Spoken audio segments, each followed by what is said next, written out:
వెంటిలేటర్పై ఉన్న ఆక్వా సాగును ప్రభుత్వం ఆదుకోవాలని రాష్ట్ర ఆక్వా రైతుల సంఘం నాయకులు కోరారు. ఏలూరు జిల్లా కైకలూరులో డెల్టా ఆక్వా ఫార్మర్స్ అసోసియేషన్ ఆధ్వర్యంలో రైతులు ఎదుర్కొంటున్న సమస్యలపై సమావేశం నిర్వహించారు.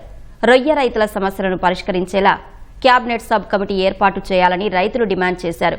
సిండికేట్ వ్యవస్థను పూర్తిగా నిర్మూలించాలని, ప్రభుత్వమే ధరను నిర్ణయించేలా స్థిరీకరణ చేపట్టాలని కోరారు.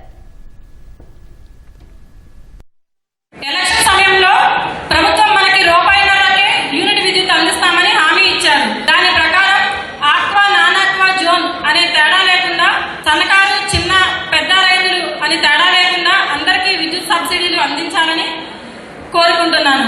రాష్ట్ర ఆర్థిక పరిస్థితి బాగాలేకపోయినా ఎన్నో ఉచిత పథకాలు ఎటువంటి ఆటంకం లేకుండా ఇస్తున్న మన ప్రభుత్వం మన ఆక్వా రైతులకు కూడా విద్యుత్ సబ్సిడీలు అందించి దానివల్ల ఎంతో పెట్టుబడి నిరంతరం కష్టపడుతూ లక్షలాది మందికి ఉపాధి కల్పిస్తున్న ఆక్వా రైతులకి ప్రోత్సాహంగా ఉంటుందని తెలియజేసుకుంటున్నాను.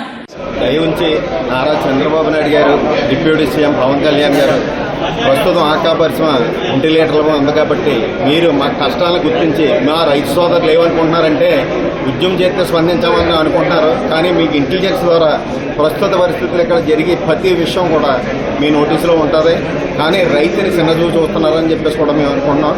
దయ ఉంచి ఈ మధ్యకాలంలో మా నుంచి వేలాది కోట్ల రూపాయలు ఈ డబ్బులు మాత్రం ఈ ఎక్స్పోర్టర్లు దోసేసి ఉన్నారు. దాన్ని ఇచ్చి మీరు దాని మీద సమగ్రంగా దర్యాప్తు జరిపి రైతులకు నేరుగా కనుక అది ఇప్పించగలిగితే రైతు బాంధవుడికి గుర్తించడం జరుగుతుందని చెప్పి ఆశిస్తున్నాను.